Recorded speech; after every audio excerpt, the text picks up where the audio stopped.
very warm welcome to you. Many thanks for joining us on this week's edition of the program. We remain your source for all the latest happenings in the world of business. My name is Lucy Yambi. You are welcome.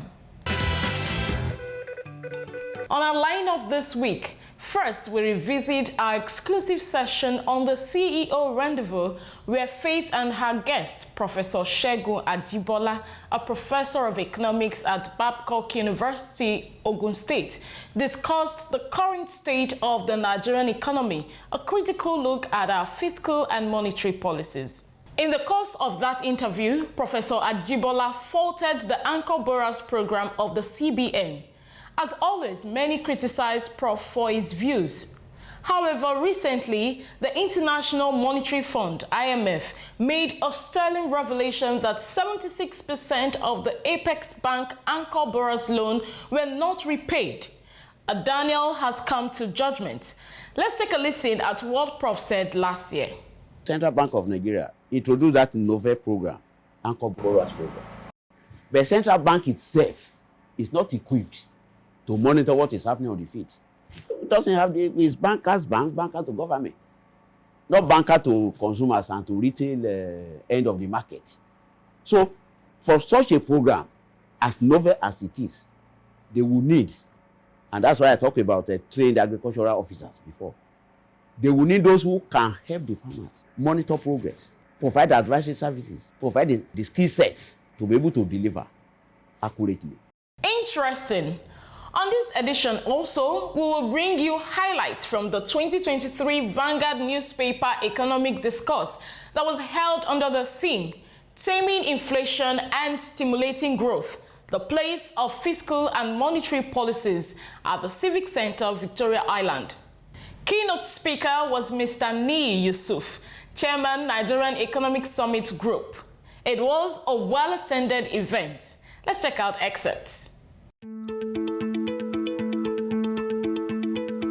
Many countries can go wrong, but 220 million people in one country cannot afford to go wrong.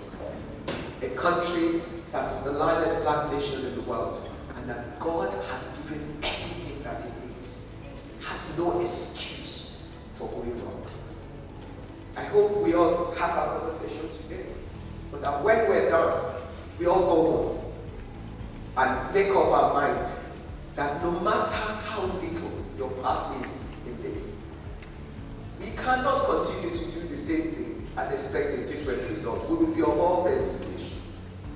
Until we begin to take steps ourselves, having faith in our own country and in our own economy, we won't be able to go too far. All the economic policies you are reading in the books, it may not work in Nigeria. We are unique people. We are yes. I'm saying this because you are my witnesses, and you can see the effort the CBN is making. Apart from the monetary policy, which is the traditional role of the CBN has done far more than that, and you can agree with me that in the recent past, the governor of the central bank, Mr. Godwin, his state, and intervened so much more into the economy. Plus, of course, all the other extras we bring you on the program. So sit back, relax, and enjoy the lineup. Details in just a moment. Please stay with us.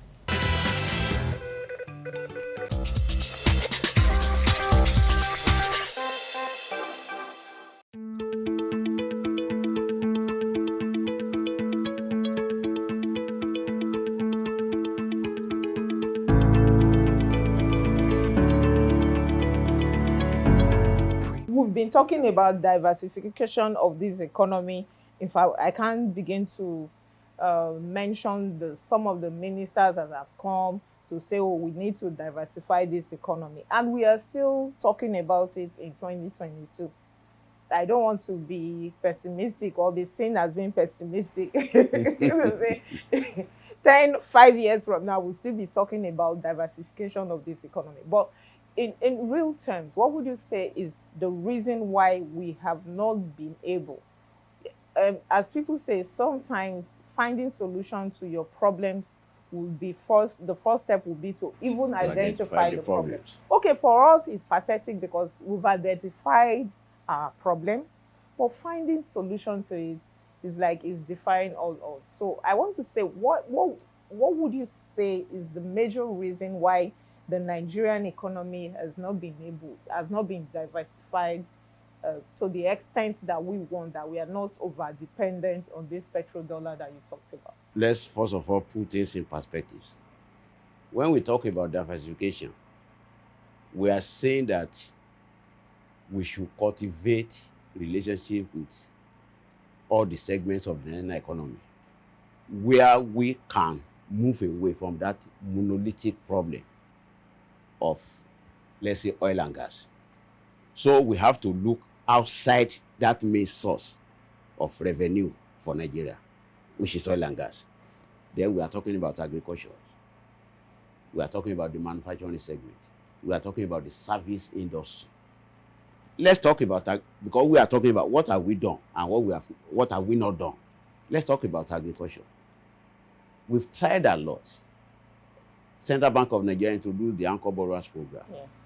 which is to bridge some majorly financing gap and solve some fundamental shortages we have in terms of input into agriculture. So if the financing is there, they'll be able to solve that. We've done fairly well, but the problem is money will not solve all the problem.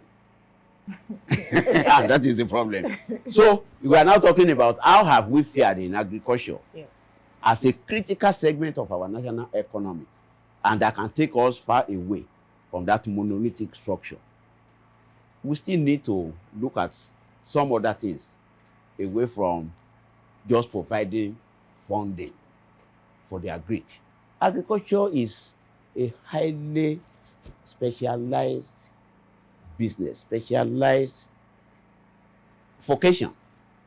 So if the money is there, the skill sets have to be there. I happen to work in one of the first generation banks where agriculture was a major segment of that bank. And the agricultural unit happened to be under me at the time. It's not easy. You have to train agriculture experts, agriculture officers, those who have the skill, who can follow with the farmers in the states at the local government level, who can ask the right question, who can provide solutions to problems, some of which come up suddenly. And they will need that technical skill, not money now, technical skill, to be able to resolve certain issues. It could be weather condition, it could be pestilence, it could be anything. And unless you are in a position to address all this, even the farmers themselves will find it difficult to perform optimally, will find it difficult to operate profitably. I happen to be in the agricultural sector, and I know the problems I confront. I know the kind of consultations I make. I know the kind of sudden issues that come up. So we must be in a position as a country to provide all this money from the technical skill, from the plus the expertise, from the skills, plus the skill sets. Then we'll be able to move fully. We have moved a lot from where we used to be in agriculture to where we are today, but we still need to move much faster than where we are. Because we are talking about diversification. Come to manufacturing. Most of the basic inputs that we need today, they are imported. And we are talking about vulnerability to the foreign exchange market. So they need dollar. And the exchange rate is moving at a pace that the finished products, the manufactured products, cannot keep pace.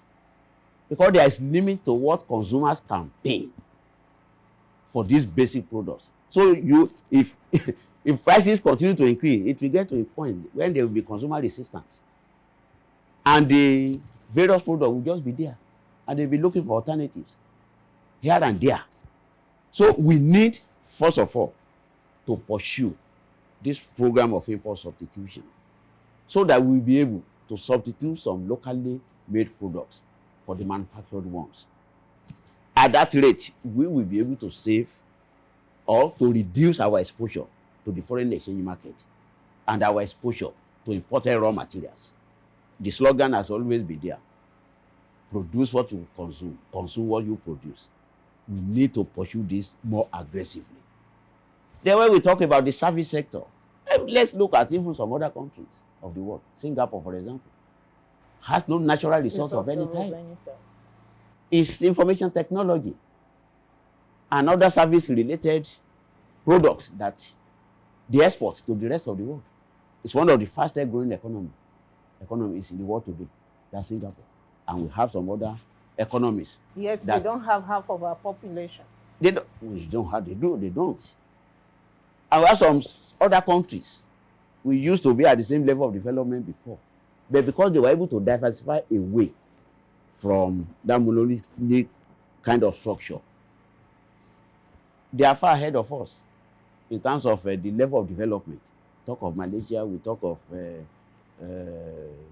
South Korea in particular, even India, and some others, Indonesia. So if we are able to look at some of these things and we are saying, let's reduce our high propensity to consume imported items, then we'll be able to rejig our manufacturing sector and be able to rely more on locally made products. Then if the manufacturing sector comes alive, much more alive than what we have today, then we'll have done better. Then we'll talk about agriculture. Then we'll talk about services. So it requires pragmatic actions, and the will must be there, and we must be in a position to say that this is where we took off and this is where we are now in terms of accountability, in terms of productivity. Okay, so Prof, in the last 10 years, would you say we have, as a people, by that I mean those who should know, those who should take this critical step to put us in the right path, do you think, or would you say there has been accountability, number one, or two, would you say there has been any sense of direction to take us to where we are supposed to be? Where we can help it. For example, in the area of agriculture, we have done a lot. We've seen sense of direction. We've seen commitment. We've seen improvement. We've seen productivity. There's no doubt about that. We are talking about the rice pyramid some weeks or months back. But we can do more based on what I've highlighted. For example, Central Bank of Nigeria introduced that novel program, Anchor Borrowers Program. But Central Bank itself is not equipped to monitor what is happening on the field. It doesn't have it's bankers to government, not banker to consumers and to retail end of the market.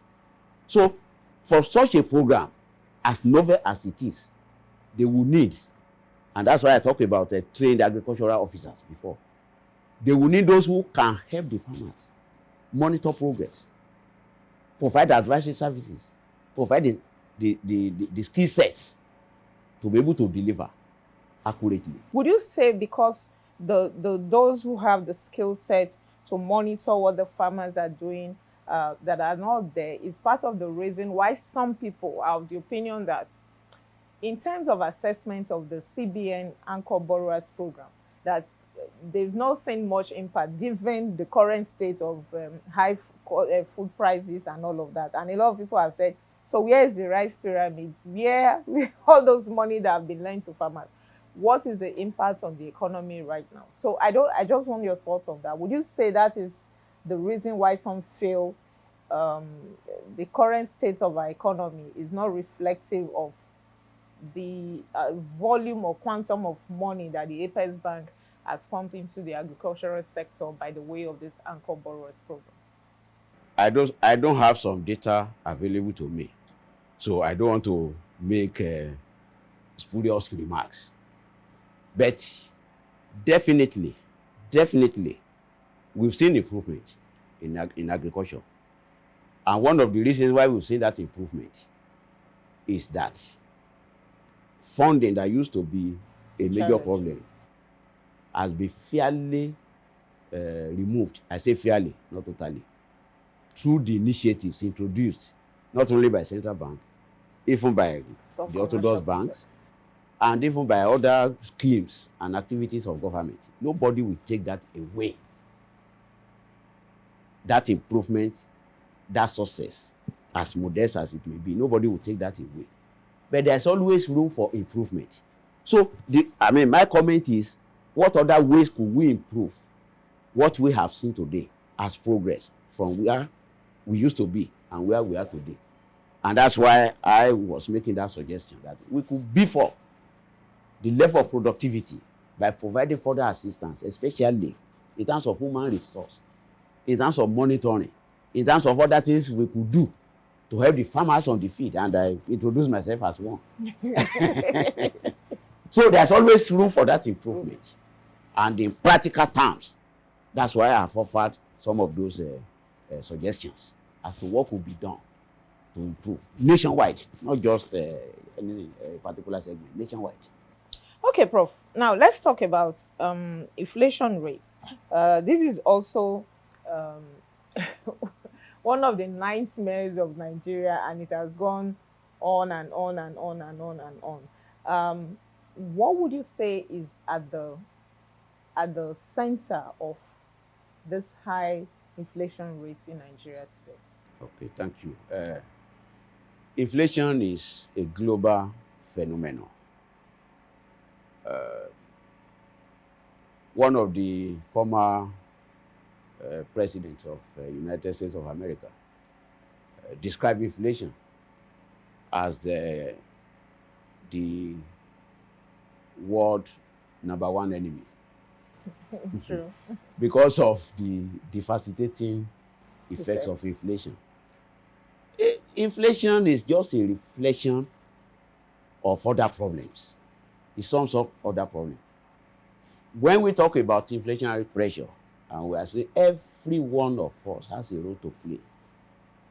When our consumption habit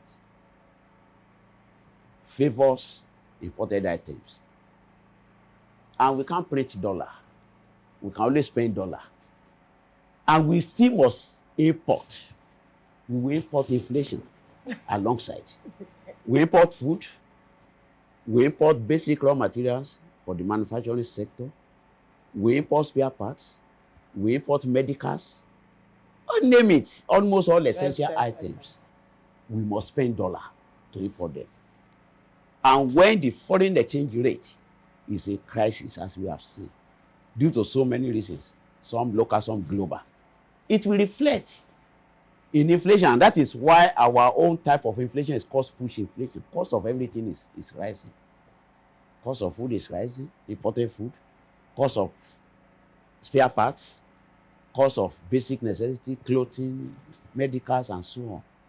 So it will now come to the domestic economy to haunt us. But if we can help change our own consumption habit, and I'm talking to Nigerians now, and rely more, and like I was telling my children, instead of running after custard, why don't you run after power? So if we can change such paradigms, we help stem the tide of imported inflation in Nigeria. So we need to do that. Then we should also be conscious of the fact, like I said, that some of this inflation is also coming from events beyond our control. We are aware of Russia, Ukraine, palaver, aware of some of these other things. They also reflect on the domestic inflation because we relate with the rest of the world. So we need that will. Government functionaries, individuals as Nigerians, to be able to correct some of our lifestyles and help the local economy ward off some imported impact of rises in prices of the domestic economy. So we need that. Then we talk about fiscal, of course. Elementary definition of inflation will say, when more money in circulation in the economy is chasing fewer goods. So maybe we need to look at that at the policy level.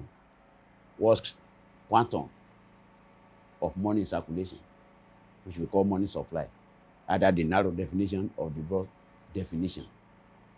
The monetary side will come through the market system, but the fiscal side that's where there's always that challenge. Because government spends either recurrent or capital. And there must be a very warm handshake between the monetary and the fiscal for the economy. All right, welcome back. Moving on, we now bring you highlights from the annual Vanguard Economic Discourse. The annual event provides a platform for critical stakeholders in both the public and private sectors to have a serious conversation about the economy. This year was no exception. Happy viewing.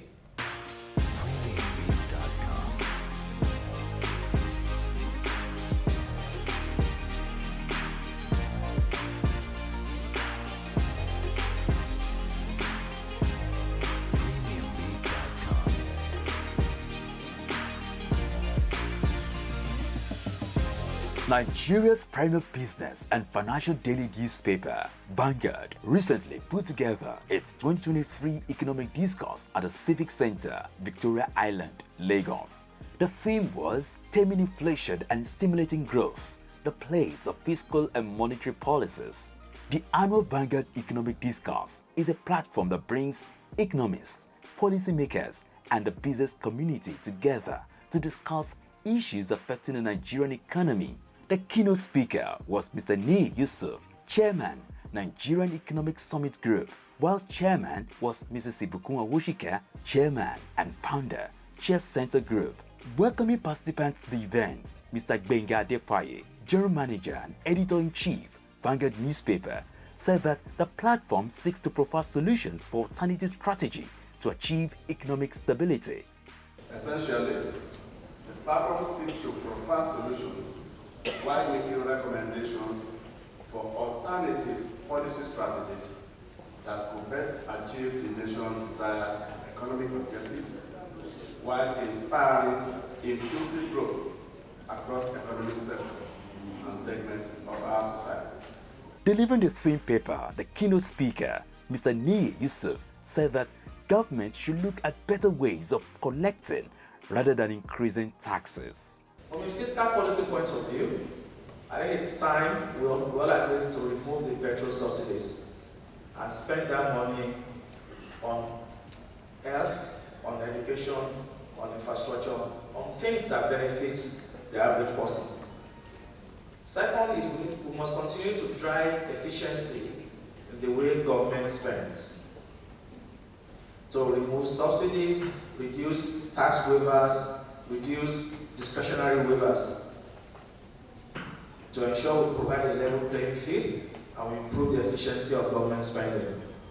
Not all revenue has continued to be the saving grace for the last 2 years or so, and we should continue with that. More of widening the tax net as opposed to increasing taxes. That was a suggestion by us that the efficient tax should move to 10%. We don't need increased tax.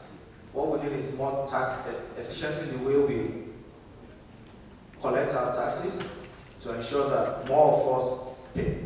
And that's what a value-added tax will help to. Tax from consumption, and that cuts across everyone. The high-level panelists at the discourse this year were Mrs. TOYIN SANNI, Group Chief Executive, Emerging Africa Capital Limited, Mr. Shola Obadimu, Director General, NAXIMA, as well as representatives of the Central Bank of Nigeria and the Manufacturers Association of Nigeria. In her brief remarks during the panel session, Mrs. SANNI noted that to stimulate economic growth, the Central Bank of Nigeria must bring more players into the system. We would love the central bank to drive financial inclusion some more, because bottom line is this. Part of the reason why your inflation targeting initiatives do not appear to be effective is also because a lot of what you seek to control is right now outside your ambit. So we need to get more of the informal sector within that system, double down on those initiatives, utilizing technology, and I still think that Kenya is a poster child. If whatever has been done there and has succeeded, we need to look at it. I think that we should have moved at a much faster pace than where we are at now. And then generally, bring more players to the table. If you want to stimulate growth and you want to increase the size of the pie, you have to bring more players to the table. Now, more players, not just operators now, but more players even into our economy. So the women and the youth, how much of their potential, now this is now beyond central bank, this is economic management, but how much of the potential that the youths and the women represent. Running off the 2023 discourse, the chairman, Mrs. AWOSIKA, went on a thought-provoking appeal to all Nigerians. Our problems can be solved. We have the minds, we have the people, we have the ability to solve our problems. We just need to have the sincerity of purpose, the commitment, and the courage to be able to speak the truth, put the right people in place to do the right thing, and when they do the wrong thing, say they are doing the wrong thing. And stop, all of us stop playing games and stop playing politics around it. And the media stop being a partner in destroying our country by misuse of the media.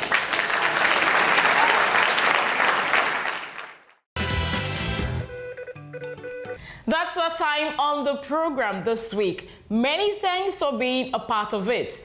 Join us again, same time, same station next week for a fresh package. But in the meantime, feel free as always to connect with us on all our social media platforms. Don't forget to join us on our flagship Pidgin English radio program, Waiting Insurance They Do Serve, on NIGERIAN FM 102.7 every Wednesday by 9:45 a.m., powered by NICOM. My name is Lucy Iyambi. Until next time, enjoy our parting shots this week. Bye-bye.